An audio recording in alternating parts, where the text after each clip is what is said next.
Yeah,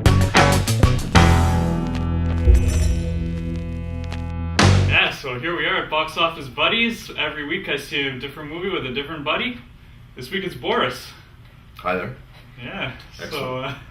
so we watched Ready Player One. Mm-hmm. This is the latest Steven Spielberg movie. And it's basically a science fiction imagining we're in the year 2045 Mm-hmm. and the world is completely immersed in virtual reality. And it turns more into an adventure, action-adventure kind of game with a lot of pop culture references from the 70s, 80s, even 90s. Yeah, I think even some early 2000s Yeah. were in there. Yeah. Yeah. So, you've got this world, Oasis, which was created by a man called Holloway, played by Mark Rylance, and Morrill, played by Simon Pegg. The most beloved of the creators, the one who ended up having the whole company, Mark Rylance's character Holloway, he dies and creates this giant Easter egg hunt Mm-hmm. for all the participants in this world where basically everyone's involved. Right. It's taken over the whole world. So that's the gist of it.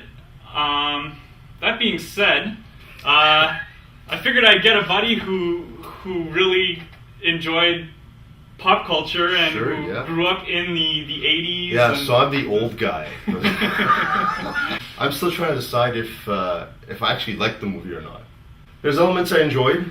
What are those elements? Okay, so let's see. There was some great, little snippets of pop culture ideas. I love seeing the Teenage Mutant Ninja Turtles, and that I think was the 2000 version, like the later 2000 versions. The Master Chief thrown in there. Yeah. The Holy Hand Grenade was my favorite, actually. But I saw it as a Monty Python shout out rather than the Worms game. I just love worms. Well, so. so did I, but I didn't. That wasn't my first version Right. or the first idea that Right. came to mind about it. I also thought Mark Rylance was fantastic as that. Definitely. Easily the best acting performances in the whole movie. I would agree. Yeah, he was outstanding. Yeah. So that's your positives, right? I think so. What did you like less? Okay, my first, I guess, issue with it was that it's billed as this world is on the brink of chaos. It really looked more like a world where people just gave up and entered this virtual reality world. Definitely. That's all it was. Yeah, definitely. So, but they even say that in the movie. He says, I guess I missed it. People don't like their real lives, so they escape to this, and it's actually their real reality in the end. That's exactly it. And in the movie, they make it a point that it's people are escaping real life to go into this VR world. They don't go into much of the socio-political explanation of why everything's not at all. Yeah, it's more an action adventure. Absolutely. And from that perspective, it was fun to watch. You did like it. Yeah, okay. yeah. Yeah, I thought it was really cool. Okay. I really enjoyed right from the very first scene where they kind of establishing shot of futuristic Columbus. Yeah. I was immersed in the world right away. I bought into the plot. Yeah, I really like the pop culture that's in it. I think people who are into pop culture are going to enjoy it. I decided to wear a nice shout out to pop culture right here. This could be 80s pop culture or 2000s, depending on how you interpret it. But it's great for pop culture fans. Yeah. It's also great for people who are into video games. Yeah. I think they're going to find this a lot of fun. For sure. Sci-fi fans will enjoy it. Yeah. I really like the effects, the animation. I think it's maybe the coolest combination of animation and live action footage since Avatar. It's not as good as Avatar, but I think it's the best since.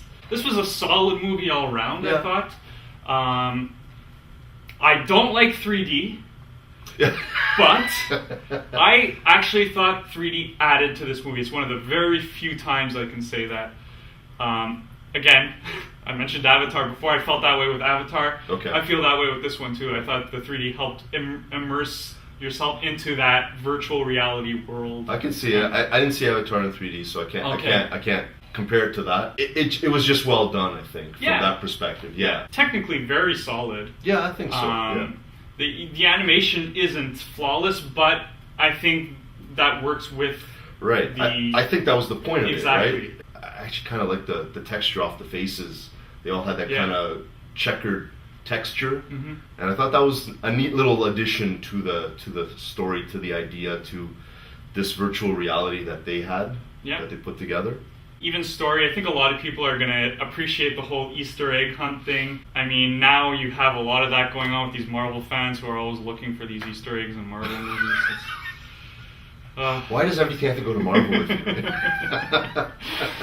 But there is a lot of that. There is a lot of, and it does kind of bring that in where you have like the lead character played by Ty Sheridan. Right. He is a super fan of the game creator Holloway and pretty much obsessed. Right. You have him really strong in that area in the real world, and then his avatar in the virtual reality world, he becomes Justin Bieber, and he just runs around and that's who it is. I didn't catch that one. He becomes like the action hero at the same time. Right, so the combination of mind and body, he ends up being the hero of the movie.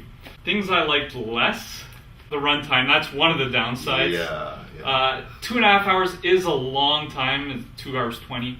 But it is a long time. Not that there was much to cut out. It was good the whole way through. Right. Yeah. It's just when you're sitting that long in a movie, you have to be invested from the start. You know. Right. Which you were for the most part. I was. Right. We weren't like sitting there waiting. You know, okay, it's an hour in and nothing's happened yet. Nothing like that. It was pretty much from the get-go. You were in. You were in the story. You were immersed. Yeah. So I thought again the pop culture stuff was really interesting. So you had these 3 main challenges. In the first challenge, you have things like racing, which is common to video games. King Kong. Right. Second challenge. The DeLorean. Don't forget the DeLorean. That was one of my favorite. DeLorean, one of my favorite call-outs is that Ty Sheridan's character drives the DeLorean. Right. Which is, yes, that's the way you should do it. I'm sure if you watch the movie another 100 times, you catch a whole bunch of other things. I was thinking the exact same thing. Yeah. You could watch this movie countless times Yeah. and always see something new or Yeah. pick up on something different. Not that you would enjoy it more and more. Yeah. It's not necessarily one of these movies where you want to see it 100 times because you just loved it so much. I think some people will, though. Some people will, yeah. There will be the I think you're right. fans. I think you're right. The people that were sitting behind us. I talked about the beginning where you have the first challenge, which is the Right. race. Second challenge, which is, I won't mention specifically what movie, but they enter the world of a movie. Right. And so you have these pop culture references that everyone knows. One thing I didn't like was the final challenge. The big challenge was going into this game that no one's really played and hardly anyone knows. It was the first game that introduced an Easter egg. Right. Which is cool. Right, and so I think that's why he introduced it and put it in. I think hardcore gamers from the 80s probably know this. It felt like an obscure reference in comparison to everything else. What they should have done is played E.T. True. You know the story behind the whole like, E.T. thing, right? Where they that the bury games into... Right. That would have been a nice shout out to a previous Spielberg movie, right? Yeah. Honestly, other than the length of the movie and the ending, which didn't have me on a pop culture level, sure, the way I was hoping. Yeah. Other than that, I actually really did like it. Yeah, I thought it was overall a lot of fun. Yeah. I'm still not sure. Yeah, I'm still not sure. It had a lot of good points. I agree with you. It was interesting. It kept your interest. I don't know if I'd rank it like in my top 100. Maybe one thing, if you want to nitpick, that sort of final battle scene. I know there was tons of references in there, but the fight scene was too quick, so you missed a whole lot of stuff. Sure. Yeah. And I think that actually goes back to what we were saying, where I think people will go back and watch this over and over and over and just to analyze, pick up on Easter eggs. Right. Who's in there? Who shows up to fight and whatever, and yeah, because there was too much there. I mean, I bet you $1 million. All your coin. All my coin. That there was a worm somewhere there. Really? I bet you. So all you people out there who are, dissect these movies to the second, find me that worm to prove my point so I can get all his coin. Yeah. So, lukewarm about it, basically, is... It was entertaining. Funny enough to watch. Yeah. I had a good time. I really did. I recommend this one, actually. On a scale of Marvel to Matrix, where, if these were airlines, Matrix would be, Emirates, and Marvel would be United. Where do you put this? I'm going to stick it right in the middle. It's entertaining enough, but am I ever going to watch it again? I highly doubt it. Okay. I would see myself watching it again at some point. I'm going to give this an Ender's Game. You know what's funny? Oh my goodness. That's exactly what I was thinking. Really? Last night I'm going like, what would I compare it to? And Ender's Game was the one that came to my mind. I just didn't say it right now, but as soon as you said it, it's like, right. Yeah. I think it's around there, yeah. Yeah. I actually thought Ender's Game was underrated. Yes. It didn't receive as much critical approval and appreciation as I think it should have. I thought it was a pretty good movie. Mm-hmm. This will actually get a lot of recognition. Yeah. But yeah, if you've never seen Ender's Game and you like Ready Player One, you're gonna like. I'm sure. You're gonna like Ender's Game, Yeah. and vice versa. If you're an Ender's Game fan and you're like, oh yeah, I actually thought that was a pretty good movie, you're gonna like Ready Player One. Yeah. Definitely check it out. Yeah, absolutely. And that's about it. Look, this movie's all about Easter eggs. Let me tell you something. I've been hiding Easter eggs in these reviews this whole time. So subscribe to the channel, like all the videos, share them, comment, and you're gonna find some eggs too. That's my secret. So make sure you subscribe, like, share, comment, and thanks a lot for doing this. Well, thanks for having me. This was fun. Yeah, it was.